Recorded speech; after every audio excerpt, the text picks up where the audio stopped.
How do you properly pronounce your last name? Pontius. And you're the roadie, right? Yeah. I loves me some 1 degree of Chunky B. Okay,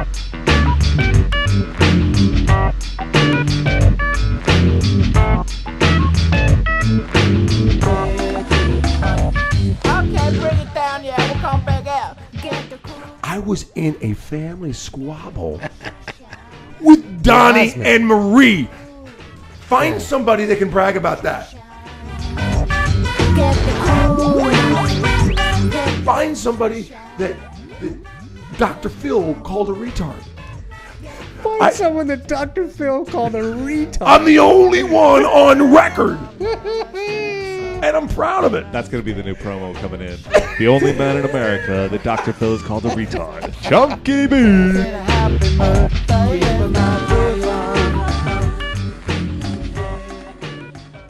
Ladies and gentlemen, I know I say this every freaking week, but we got a good one tonight. We've got a good one, and it is going to be one that you're going to talk about. You're going to call your friends, and you're not going to believe who's in the garage of love. So let me get this started. Across the table, my man, my wingman, the executive producer in the garage of love from Four Right Films. He goes by the name of Gary Adler. How about a nice big round of applause for Gary Adler? Thank you, Chunky. It's a pleasure to be here, my friend. Always a pleasure to have you here. The man on my immediate left, and everybody loves him, from Apocalyptic Times. You love that podcast. He's what we call the Wizard of the Knobs in the Garage of Love. Everybody, big round of applause for Travis Spencer. All right, Travis. Mago de Nabo. Mago de Nabo. And let me tell you why I'm feeling so lucky tonight. Donnie's only a friend, a neighbor, and I consider him, and he's probably going to disagree, but I consider him a rock star. From Foster the People, the drummer of Love, Mark Pontius.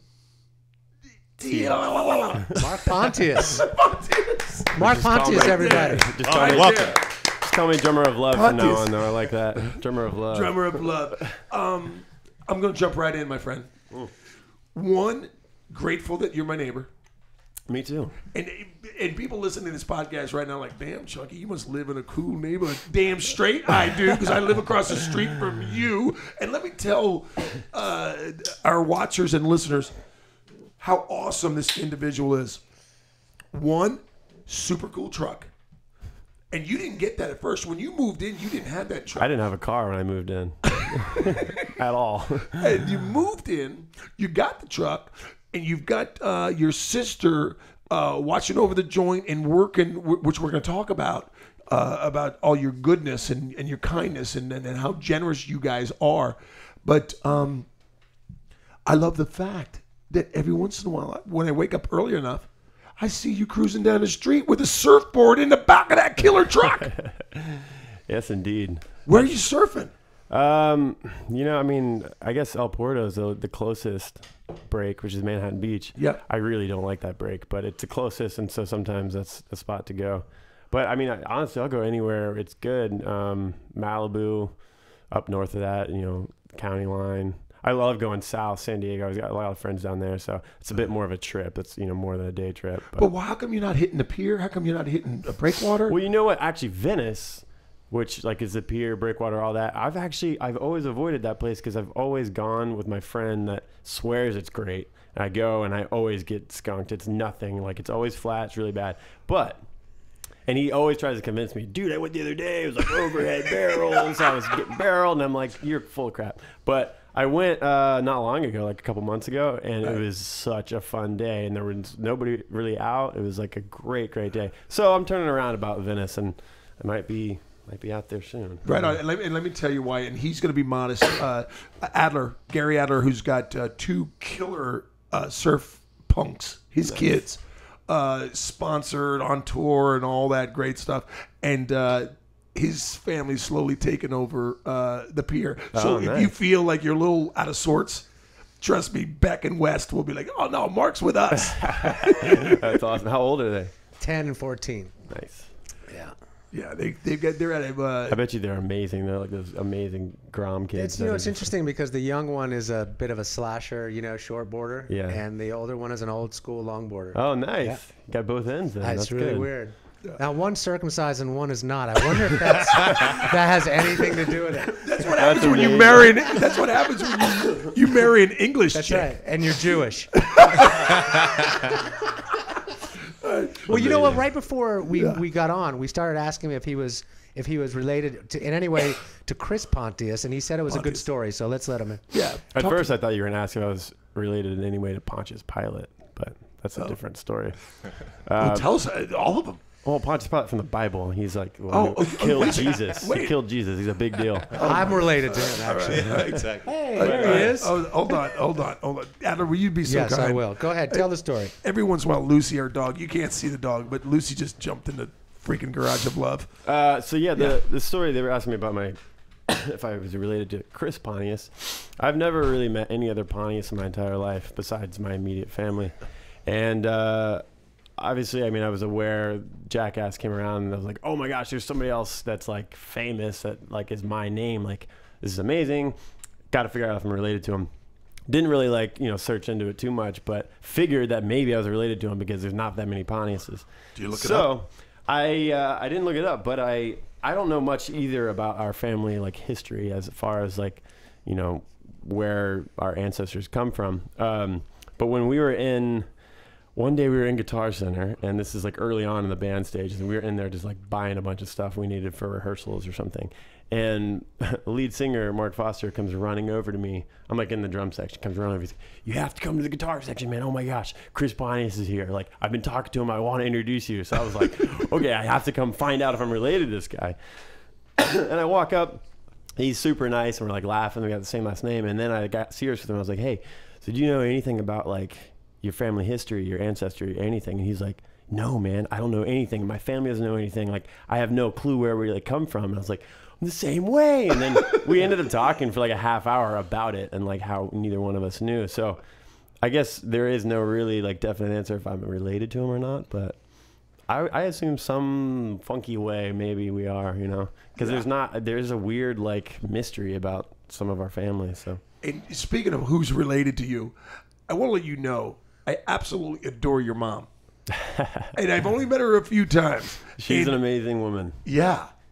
I mean, she did good. She did good because, Rebecca, your sister, one, is a hottie, and two, is, such a good heart, and she's driven to help people. I don't know if we want to slide into that conversation right now, but why not? Yeah. I mean, you guys foster the people.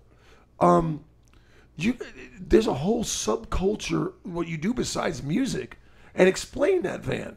Explain what is it, the Do Good van that's I see in your driveway. Yeah, elaborate. the Do Good bus was a thing. Actually, it was my sister's idea before the band. Anything of being affiliated with the band was a idea her and one of her friends came up with, and basically it was just because she does a lot of volunteering and she had a lot of friends that were always curious about what she was doing and how to get involved, and it's something that it is kind of off-putting when you want to you have the heart to go give back and you want to be involved somehow, but you don't really know how to do it. It is kind of this foreign thing. How do I get involved? So she wanted to change that. So she had the idea to create this bus that was going to be a really fun time. You come on, you play games, you get wined and dined, and they take you somewhere to do good, And they turned it into kind of a cool thing where it would be a mystery. You just get on and be like, okay, I'm going to go do good for the day, and I don't know what it is, but you'd go feed the homeless, you'd go, play with pets or whatever it was that you would do. And so, and then she would bring you back, and then you'd be done for the day. So that was the idea, and it started to be really cool. And when we were going on our first tour, we as a band have always been really, really adamant about trying to give back in every way we could from the start to make sure that we were always doing that, because we really care about it. And so this was kind of a cool way to just blend the two. We were going to be on tour, so let's have our bus and then the Do Good bus follow us and do a thing where in every city we stop and we pick up a bunch of people, whether they're fans or not, and go do good for the day. And then some of them we do little raffles, or some of those people could come to the show at night and stuff like that. So we kind of combined it into its own thing. But yeah, that was kind of like the first big thing of the Do Good Bus, and it's still a thing on its own. It's not just for the band, It does its thing on its own. And we are not afraid of just totally promoting good stuff. DoGoodBus.com. Say it again. DoGoodBus.com. And they do. I mean, they do a lot of public rides. We just did one. I went yesterday actually. We went to a thing called NKLA, which is No Kill LA. It's a pet shelter. Where they're trying to stop all the killing of animals that don't have homes, and so we did that, and you can sign up, you can see the schedule online, and it's a great thing. It's a lot of fun. I'm proud to say that I know your dogs. Yes, you do, and Lucy knows them. Yeah, our dog. Something, I feel so freaking awesome that one, not only is he a great guy, a great musician, but dude, I crashed your party. I was gonna say that's how I met you. It was amazing. You're still a legend from some of my friends at that party. You just rolled in. You and your wife rolled in with your glasses of wine. Hey, what's up, dude? The loudest dude in the party for sure. But everybody loved it. Everybody was had a great time. Yeah. And I don't remember. You hung out for a while, and then all of a sudden, you were gone. You disappeared. Yeah, because I wore out my welcome. Check this out, Adler. Check this out. And Wizard, I want you to hear this. Okay, we're all excited we got new neighbors, right? Because I'm the loud guy in the neighborhood. And one thing I love about Mark and Rebecca is that we're great neighbors because I'm not knocking on your door every day bugging you. And you're not knocking on my door. Good neighbors acknowledge each other on the street and say, hey, listen, let's have a beer soon. Boom, you're having a party. Can I crash? Yada, yada, yada. Will you come do my podcast? In the garage of love. And I want to let you know, Nancy and I were coming back from another party, and we were half in the bag, and we're like, come on. Let's go play with the kids. Meaning, the dude's under 30. He's considered a kid. We're hitting up around. By the way, you are widening our demographic hugely as we speak. It's going to be a bunch of 15 and 16-year-old girls now. It's gone from 70 to about 50 now. We're hoping as the hour goes by. Our demographics. But I want to let you know, and I'm not even joking, guys. I go into Mark's house, and I walk through. Everybody's super cool, super nice. And then I started saying, let's look for an ugly person. It was not I'm not saying supermodels, but that Santa Monica hot chick look. Yeah. Right? Even the dudes were hot. I'm like, Nancy, find an ugly person. And when you're at a party and you can't find an ugly person, that means you're the ugly person. I think that's why I laughed, Mark. I was like, man, I can't even find an ugly person. And then I started doing my routine. I started telling jokes. And then I peeked. And then I looked at Nancy. I'm like, we got to get out. I got nothing else to give. I don't want to wear out my welcome. And this dude, if you don't mind me talking about it, you're not afraid of the barbecue. No, not at all. Break that down. When was the last time? Did you do a shoulder? What were you doing? We were doing a shoulder. Well, my mom, in my family, my mom is from Tennessee, and her mom was, and then her mom, they were all coming from a generation of Southern cooking, proper pig's feet, put barbecuing a shoulder, smoking a shoulder for 12 hours.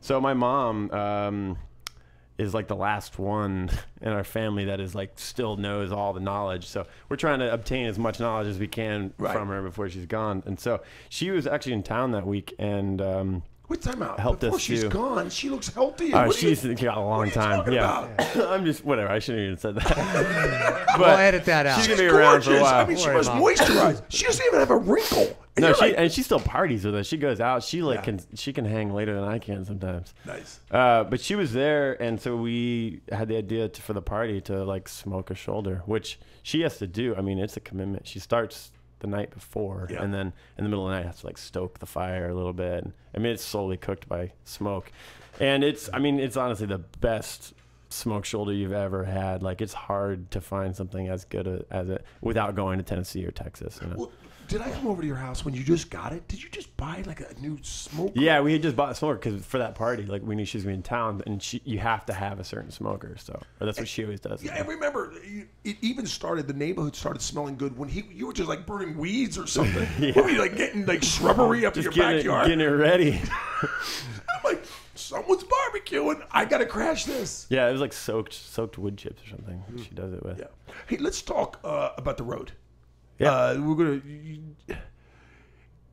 How's it treating you? How you digging it? Well, the road right now, I mean, we haven't been on the road for a while. It's just been super nice. We were on the road for a good straight 2 years. The thing was in the beginning, you know, it was kind of a funny situation because we had so much momentum to catch up with how Pumped Up Kicks kind of hit running, and like when Pumped Up Kicks really was like hitting on the internet, we didn't have a record still, so we had to like get a record written and do all that, record it, and then start getting on the road. So you did the reverse thing. It was a very weird situation. Oh, we had to kind we got of a hit song. Let's make an album. Yeah. So did you have a band? I mean, yeah, we had a in with band. Foster, but We had like, I mean, it was the three of us, me, Cubby, and Mark, and then we got the record done, and then decided we need to go on the road, and found out we didn't want to just play the computer track, so we needed some other guys to help us, and that's when we brought on Sean and Isom, who now are just like such an integral part of the band. We got lucky with how amazing they are, but it was just like a very big catch-up game the whole time. Like, we really didn't catch up to the momentum until like the last like 6-7 months of touring. what do you mean by that?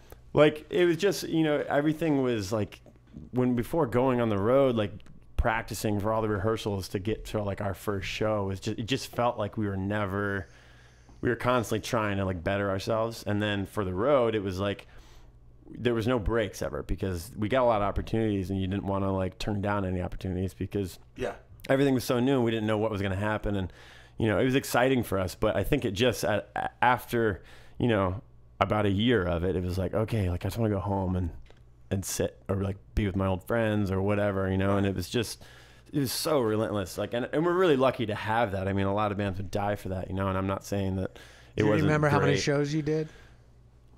You know, I wish I could remember the number, but it was close to like almost every day last year. Like go to a new city, play another show. Yeah, we would come home for a couple days sometimes, and then we would like start again, go to Europe or go to whatever, you know. Wow. I didn't have, before moving into this place, I didn't have a home. I just like kind of like got out of my other apartment, and just like every time I'd come to town, I'd get a hotel. Okay, Mark, let's be serious here for a second.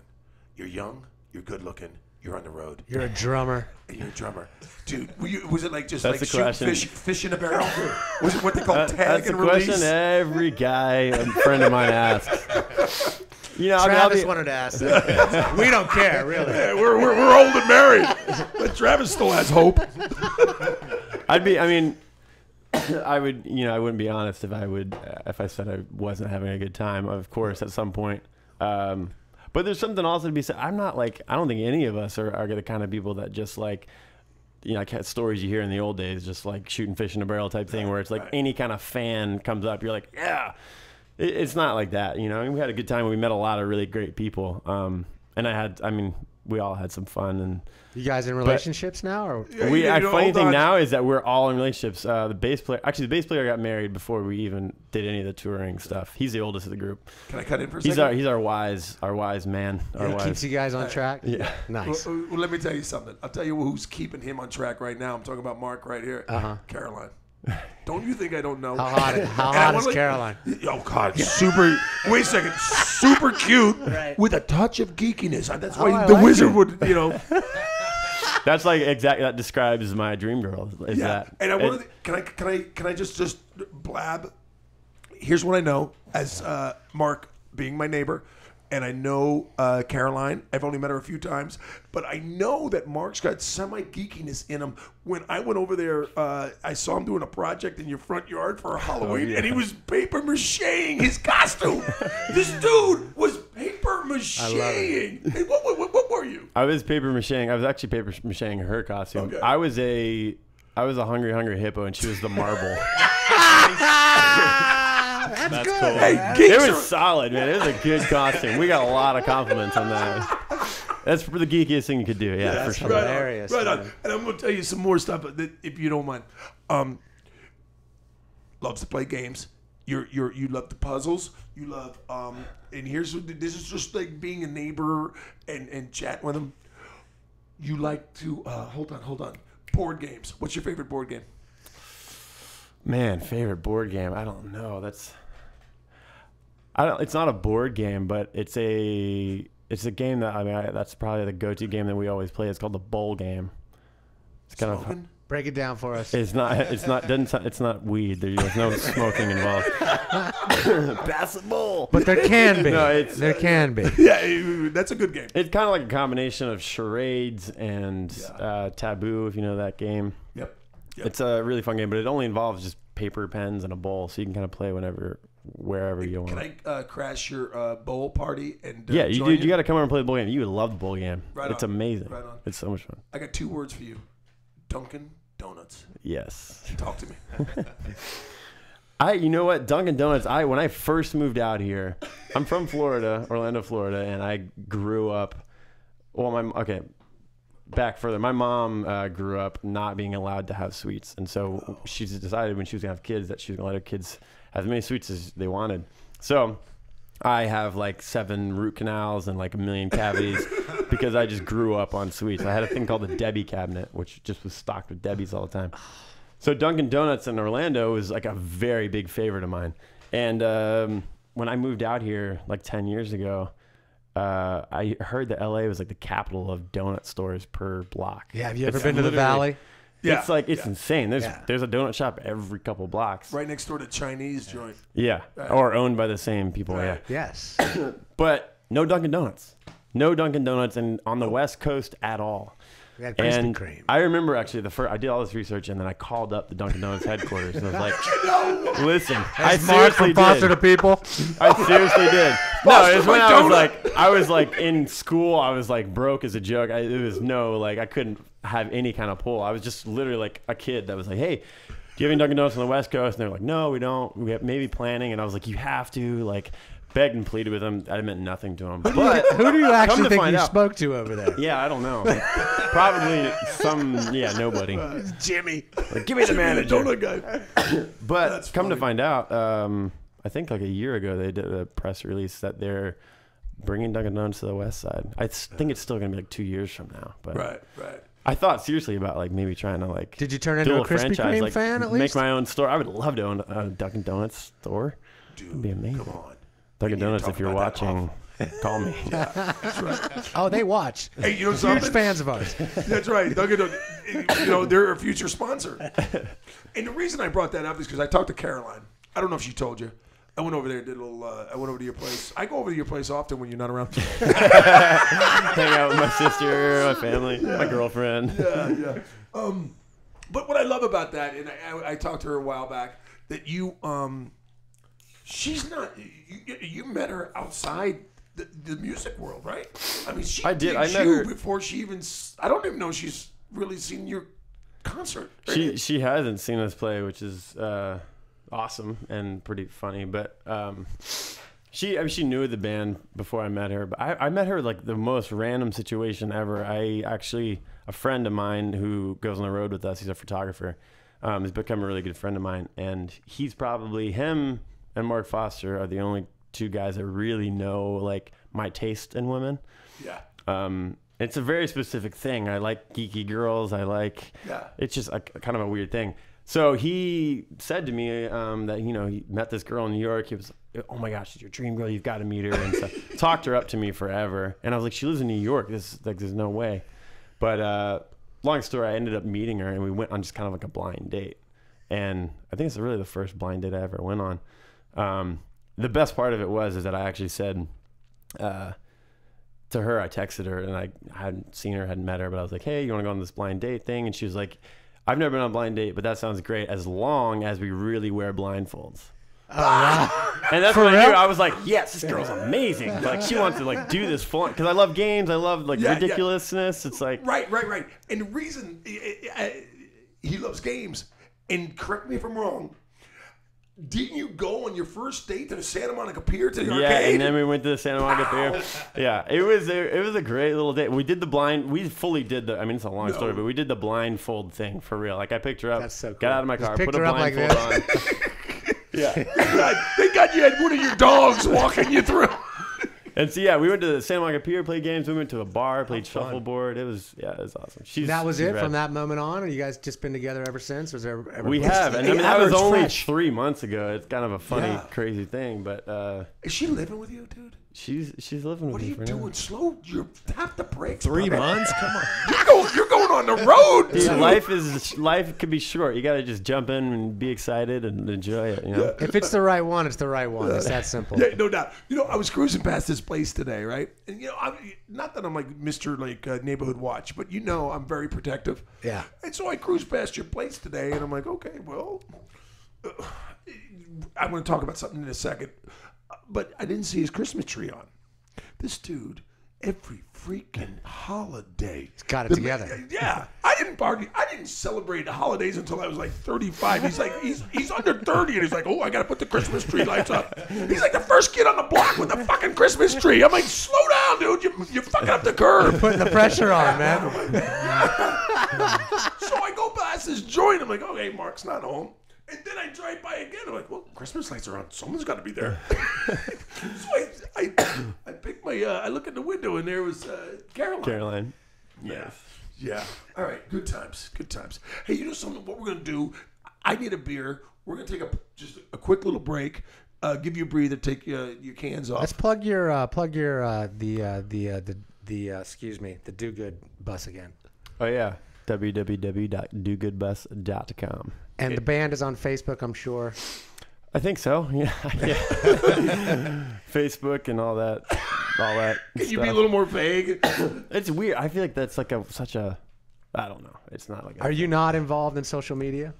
We are. I mean, Are you to be honest, personally? we personally. Well, we are like on our own, like Twitter and stuff like that. We're very involved. Facebook is just a thing that bands don't. I mean, I guess when you're like a starting band, you really get involved, and it's those people. But we have some people help us out with that. Just it's such a big thing, and we're so busy. You know, if we really had time to do that, we would. But we try to get involved as much as we can, and we really love communicating with our fans. So Well, let me Facebook's ask you not this really- before we take a break. Are you enjoying yourself enough right now that you will tell your people to put 1 degree of Chunky B on your Twitter? I will. I'm rarely on Twitter, but I will go on Twitter for you, Chunky. All right, the Garage of Love. We're checking out for just a second. Don't go far because we're going to be right back. Pow.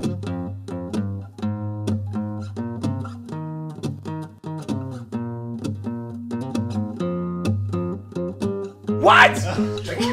Hold on, show the camera. This is like We gotta take a picture of that. this is like they call me the Hook now. I've got like a. This is like a legend in the band now. Really? It's from a dog. Does it help with drums? I was going to say You this. know, I actually had to miss a couple of shows. We had some secret shows I had to miss because it was like off. I was recovering from it. But How long ago was that? not that long ago. I mean, 5-6 months ago. Yeah, it was a gnarly dog fight that I like. Was June just involved? wasn't thinking. It was June who bit me. But she didn't. She did not bite me. Like she was in this crazy fight, and I just stuck my hand around a dog, and it went into June's mouth. And, it was like it wasn't even like it was just like boop, and it's gone. Because I know June, and June's a super cute dog, but June, when June got- wants to go at it, she'll go at it. She's got some energy. But you pick up the back legs. We're back, I think. Are we back yet? No, we are not back yet. Do you want to be back? Oh, yeah. We're back Shit, whenever you yeah. want. Yeah, I thought we were rolling. Yeah, we're rolling. Oh, we are? But are we officially back? We're back not really right now. officially. This is the behind the scenes back. If you ever watch the Dan Patrick Behind the show. scenes of behind the scenes. Chris loves this. Yeah. The Dan Patrick This is show. the part that's in black and white. All right. Can you plug for me? All right, I'll plug for you. Ladies and gentlemen, first of all, we've got Mark Pontius here from Foster the People, which is awesome. But if you want to go and see this episode, which you probably already are, and tune in all the time, it's chunkyb.tv, www.chunkyb.tv. And if you want to interact with the show, you And want to please make do. comments, etc., Yes. go to Facebook and go to 1 Degree of Chunky B. Yes. And write your comments down, and we'll get right back to you for Let's sure. blow this party up. I mean, Absolutely. we can't have like super cool people like Mark, Yeah. my freaking neighbor, without celebrating the coolness that is the Garage of Love. That's right. And Am I Chunky B wrong? just got rid of his beeper. So he's now moving into the digital age. Welcome. I'm actually looking to get a beeper. So have you sold it? Because I would love to get a pager. I got a beeper real cheap. I'm moving the other direction. I'm trying to get away. Yeah. Adler, anything on your mind that you want to talk to Mark about? Because I've got some other stuff, but I know you. Well, you know something. When I was a kid and I saw a band on Saturday Night Live, I always wanted to know what the hell that was about. You guys were on Saturday Night Live, is that right? Yes. Tell us about that experience. It was really great. You know, I mean, I'm the same way anybody is in any band. It's like you grow up watching that show and hope someday that you could do it. And it was that. I mean, it was a really great experience. It was kind of a blur just because so much adrenaline, so much like built up to it. The one thing I'll say is that studio is so much smaller than it looks. It's like the size of this garage. It's so tiny. You Like got a problem with this garage? Do you have a problem with it? I love the love garage. What flavor do you think it looks like? No. Go ahead. But I was just really impressed with how much they do in that little studio. Who was the guest host that night? Do you remember? Ben Stiller. Oh, No wow. way. How cool. Was He he was a super douchebag? cool. Was he a He's super douchebag? cool. And one of the actually cool stories is we were in our green room in the back, and you do. I don't know if you know this, but you do they do 2 run-throughs of Saturday Night Live. One of them is, it's just kind of a warm-up, you know. But so after that first one, then you have like a half-hour break, and he came in. One of his bits, he was like dressed up like Zoolander, and so he came in as like Derek Zoolander, and just not aware that he was in it, and just walks in and is like, "Hey guys, like I just want to say that was really great. Like you guys did so good," and we were all just like, "Oh my God, Derek Zoolander's in the room!" Like, but he was super cool, really, really nice guy. The whole cast was really, really cool. They have they create an environment over there that is such a like family community. Sure. And they're super cool about like welcoming you in for the, 3 or 4 days that you're there rehearsing and hanging out. You just automatically feel welcomed, and then by the time you leave, you almost feel like you're leaving like summer camp or something. You're like, "Oh, goodbye, everybody. See you next summer." They just have the coolest job. I mean, they had to be doing that like every week is so fun, you know. What was your experience? And you didn't even know, and I didn't even know that you and I met over at Ferguson. Oh right, yeah, that's crazy. Right. I loved that. Was really good too. It was much different. I mean, it was than any other TV thing. It was just so kind of separate. We just kind of like went in, did our performance, and left. They like the way they record it there was a little different. It's different now, but they do. You guys did it, and I introduced you. I don't know if you remember. I was just like, "Ladies and gentlemen, foster the people." My voice wasn't on air, but it was in front of the audience, and they, the thing happens, and they edited you into the show later. But now they're doing it. They do it more live, kind of. Yeah. That's what was weird. It like wasn't in front of like all the energy and stuff, which is a little weird for us. Right. So you didn't get any like Ferguson time. No, not at all. Which Did I you was meet kind of him? bummed because I love Greg Ferguson. I love his show, and we never met him. Come on. I know. You're on his show, and you never. You'd be surprised, man. A lot of those shows, they're some of them are cool, but you don't. Sometimes it's not really like. It's not real. There's a lot of acting up there. Like you see them, and they like come shake your hands, but they're just kind of like. And they walk away. You're like, okay, cool, thanks for that. I mean, maybe people that they're really fans of, and but I don't know. Now, in your little travels, have you ever been starstruck by anybody that you've really ever wanted to meet and just been like, blah, blah, blah, blah, blah? Oh, man. Yeah, I mean, there's some couple obvious ones. I mean, they're going to sound kind of ridiculous. Paul McCartney. We got to meet Paul McCartney. Oh, the Beach Boys, we played with them. With John Stamos? John Stamos was not there. Bummer, but he was not there. Damn it. That would have been cool. Some like legends like that. I'm not starstruck too easily. I would probably be I'm more starstruck by like dorky, nerdy things. We actually, SNL, we played with Kenny G. Oh, wow. No way. And that was pretty cool. That was a little like starstruck just because it's like a funny like thing, And he was awesome. He was super cool. That was like a really funny thing to have. Do you mind if I give you a series of like geeky questions? Yeah, sure. If you weren't a drummer, if you weren't in music, what would you do? Like in a dream world, I wanted to be. I kind of wanted to. It's a weird thing, but I've always wanted to be either a Navy SEAL or like a bodyguard of some sort. Oh, I don't even you got a little badass in the Army. I'm not like into that necessarily, but like there's something about being being like protective, like secret agent type thing. That's like kind of always in the back of my mind. Awesome. Okay, check this out. You're in a movie and you're the star of the movie. All right, it's Mark Pontius. What's your last name? Pontius. Stop doing that. You can do that with Travis, not with our guests. All right. Okay, you are the lead, and you're as big as it can be. How do you die in the movie? How do I die? You're writing a script. Like, okay, it's my movie. I want to die this way. I have a overdose on donuts or chocolate of some sort. There we go. Looking for a sponsor. I overdose on Dunkin' Donuts. It's not bad. Okay, all right. Okay, Caroline's gonna be okay with this. You make love in the movie to whom? I'm not answering it. You plead the fifth. I plead the fifth. No way, I'm not answering. You're in the music. You're in the music, so you plead the fifth dimension. All couples have lists though. All couples have a list where you're allowed. Yeah, it's Right. a hall pass or You something. get the hall pass. No, I hate answering dumb questions like that. I know. I'll answer some dumb questions, but that That I'm one- just like. Okay. You have you're in a big, and you're still in the movies, and you're in a big fight, and you beat the shit out of whom? I forget her name. The Murder She Wrote girl. The Murder She Wrote woman. What? Angela Murder- Lansbury? Angela Lansbury. You know what? That's not bad. That's not bad. No, it's bad because she looks too much like Paul McCartney. You never see the two of them in a room together. Hey, Mark and the gang are writing a new album. Can you talk about that a little bit? When that's coming out and Or stuff? is that too geeky of a question? It's pretty geeky. No, I mean, it's coming out next year. I can't talk too much about it. It's kind of, we're just a lot of stuff going on, but it's coming out next year. We're done with it. Super excited about it actually, and it's a bit of a departure, but a lot of the same stuff. When you write an album and you listen back to it, there's certain songs where you just sort of go, that's going to be the one.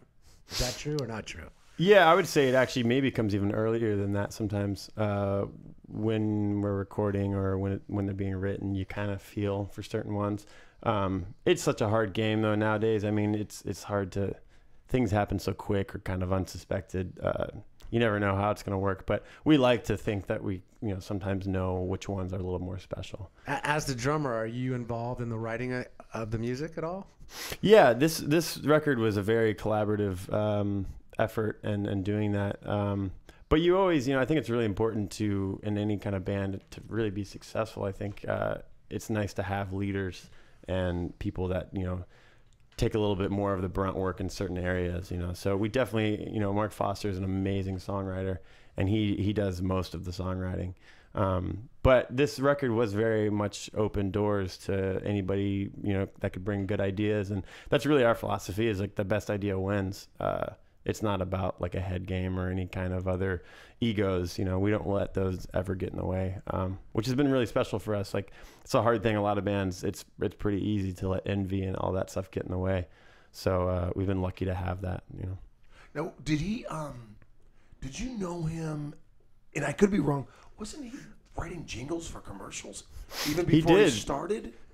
Yeah, he's been writing songs for a long time. Like even I met him like 6-7 years ago, and he was more of a solo artist and just kind of figuring out what he was doing and learning a lot and songwriting and stuff. And then we started working together, and Cubby kind of came in the picture, and it wasn't really solely focused on becoming a band. It was more of an outlet. We were all in other bands and doing things, and just started kind of playing together. And through that, within that, he got a job over in Venice, actually, for a company, and started writing some jingles and doing that, and got signed on pretty heavily for a while. And it was great because he got to really learn a lot, like just dive in and like kind of nerd out in a room by himself and learn a lot about that whole world, which is a cool, interesting world of music, because it's very like quick and like catchy, and it's a different thing than writing like cool music and pop music. Right. And go ahead, Chunk.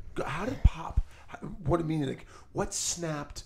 Where he was doing a thing in Venice, writing songs, commercials, jingles, and all of a sudden that big song comes along. Pumped Up Kicks. Yeah, and were you guys together before that song was written? Yeah. He wrote that song at the Jingle House, actually. Mostly he was just on his off time. He would get in there and be creative because it was a good place to do that. All the tools were there for him. And they were cool. They never busted your chops about work for hire BS. Oh no, we're still really good friends. He's really good friends with all those people. They're so supportive. They're an amazing house over there, and they're awesome.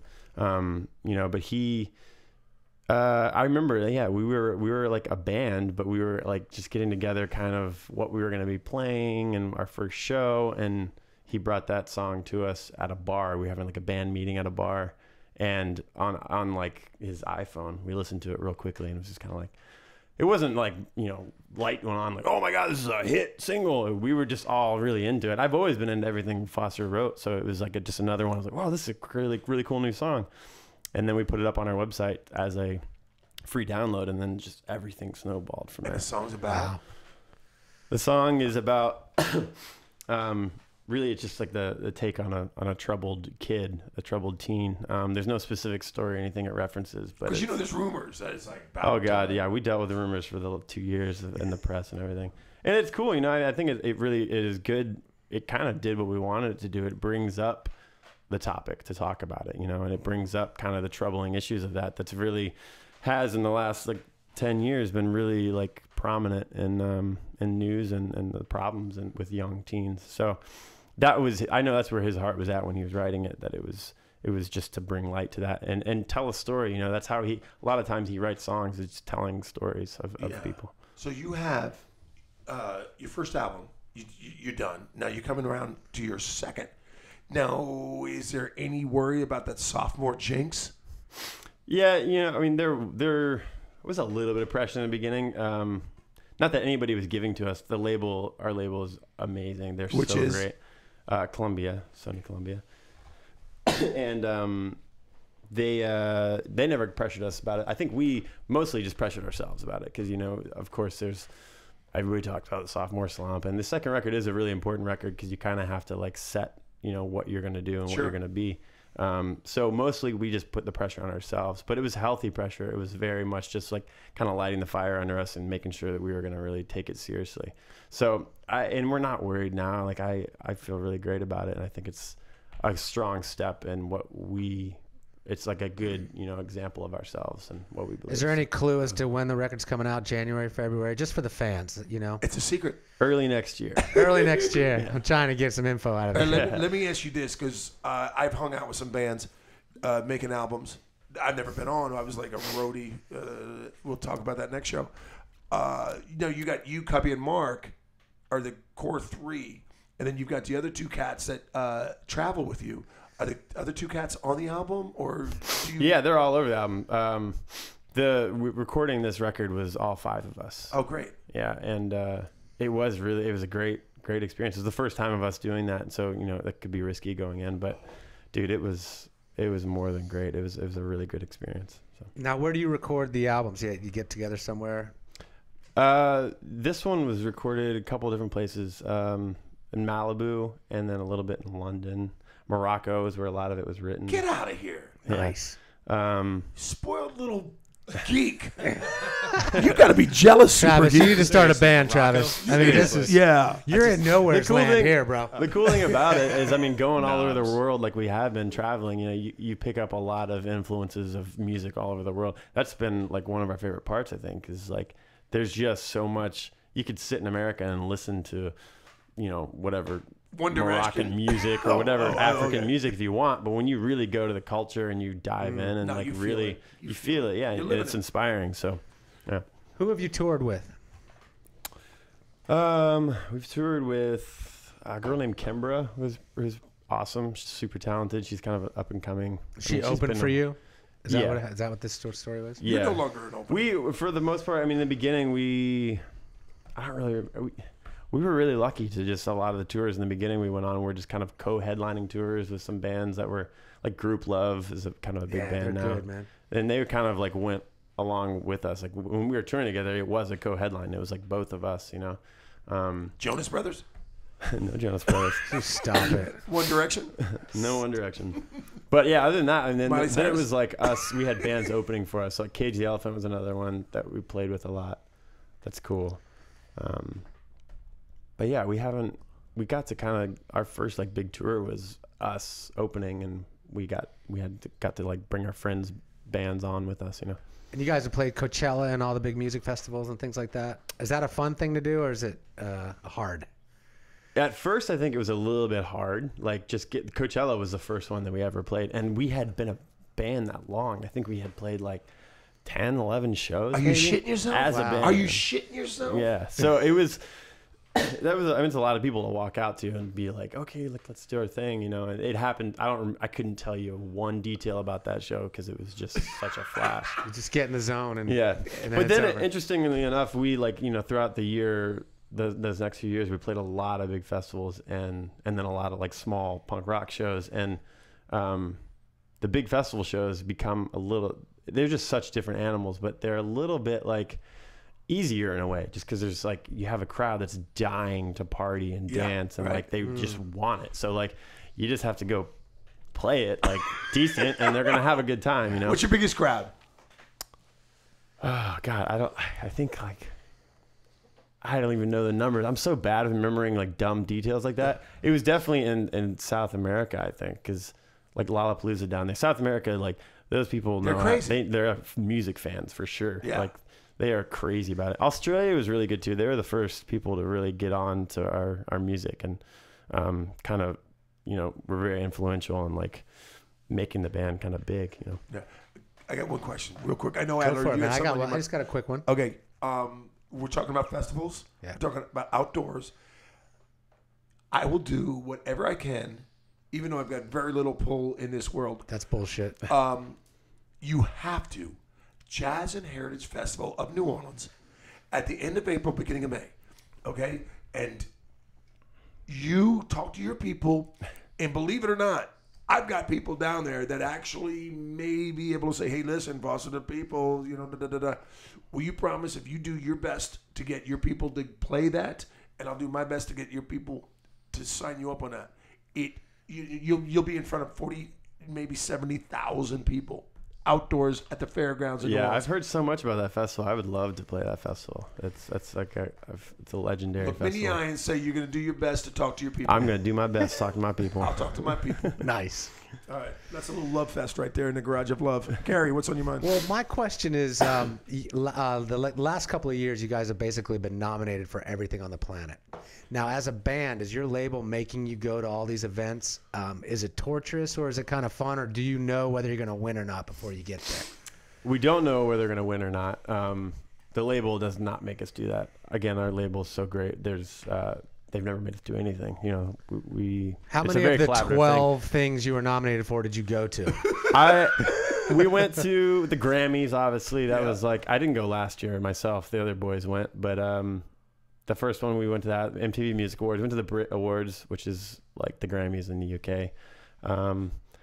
Me personally, I'm not like huge on that whole thing. Like it's a funny line to walk, because I do think, there's a great element about the Grammys, about giving awards to songs and music and accomplishments, but it's a weird thing kind of to give an award to something that is an artistic expression. Really, at the heart of it, that's what it is. Music, yes, is not really that anymore with the pop culture and the way songs are just like kind of thrown out really quickly. It's a little bit of a different thing. It's maybe not always such a creative artistic expression, but to me, that's why I do music, and that's why I love it. And so to play into that world of like giving an award for something like that, it's a little bit weird, And going to the Grammys was really cool. I brought my mom and my sister, and it was like, it was special. It was really special. I'm so proud of you.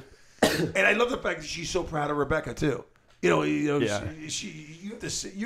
Can I get my kids on the Do Good bus, by the way? Hell they yes. need a little bit of that in their lives. Yeah. You can. There's no age limit. Well, most of them, there's no age limit for the That's rides, cool. for sure. Yeah. Wow. What did it feel like when you signed your first autograph?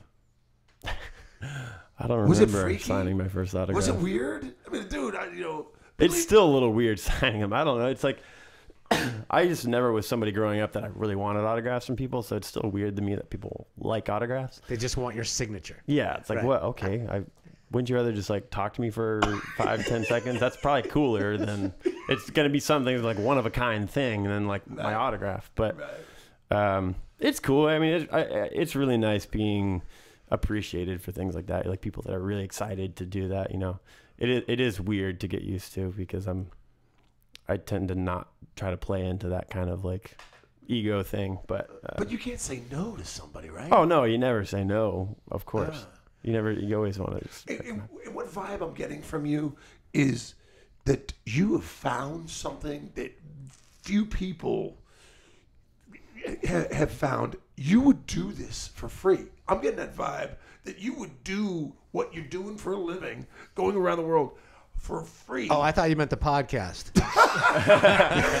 I'm getting paid for this. Man, you know how cheap I am.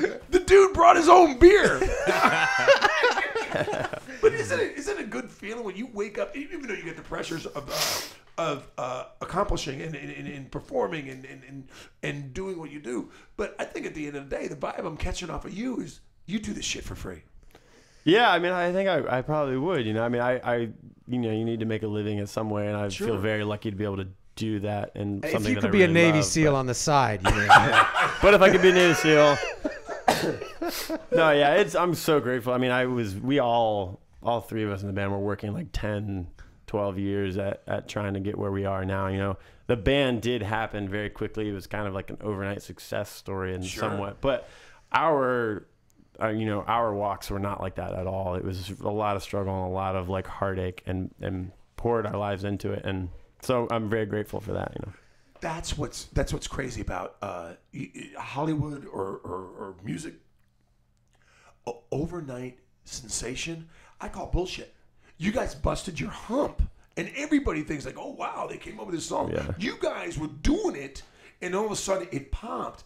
And when you say overnight sensation, in the back of your mind, like, bullshit, man, I've been doing. Oh, no, it totally is. And I get when people say that. It's like you always want to hate on that kind of success that happens like that. But it was very, like I said, we were working a lot together, not trying to make it a band. We were just kind of, it was a creative outlet on the side from our other bands and stuff. And so it just kind of goes to show you, I mean, when it's going to happen, it's going to happen. And if you're just focusing on, doing what you love and kind of pushing hard, then eventually it'll break through. And it just kind of broke through within the three of us, like happening. It just kind of happened. And we were like, well, let's go with this, and this is like working and we love it. So, yeah. Hey, dude, I got goosebumps. Yeah, shin bumps. I think I got, when I get excited, and Adler knows this, I get actually goosebumps on my shins. I don't know. On your It's like, yeah. I swear to God, I'm not even making it up. First of all, I want to say thank you, one, for being my neighbor and making our property value go up, because you look great in a truck, and your surfboards, and your sister's a babe, and your girlfriend is hot, and your mom is awesome, and I'm privileged and honored to be your neighbor. But before I say goodbye to you, I always want to say thank you to the executive producer of Love from Four-Eyed Films, Gary Adler. That's foureyedfilms.com, FOUREYED films.com. And the man on my left, the Wizard of the Knobs, what an awesome freaking guy from Apocalypticata. Apodcalyptic Times. You can go to apodcalyptictimes.com, please. It was a pleasure being here. Nice to meet you. Yeah, Trevor. I want to let you know it's Travis Spencer. I'm fucking with him. Round of applause for him. And where can we find you, Chunky B? Okay, I'm at chunkyb.tv, and please, guys, look at me. There's something happening here. There's a feeling here we cannot forget. And I got the drummer of Love, Mark, here, and we're in the garage of Love, and you're listening to 1 Degree of Chunky B. But, Mark, thank you for your awesomeness. And go ahead, big round of applause. I saw that premature. I was about to applaud. I hope we see you down at the Venice Pier some more. We'll check you out. Yeah, definitely. Let's go surf. For sure. And real quick, I know you got a studio in your back house. I write songs. That's all I'm saying. Yeah. I said enough. You guys are listening to 1 Degree of Chunky B. Be real, be kind, be cool. I'm Chunky, D-O-N-E. Thanks. Woohoo. I loves me some 1 Degree of Chunky B.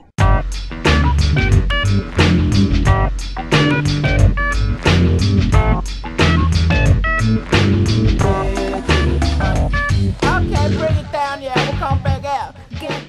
I was in a family squabble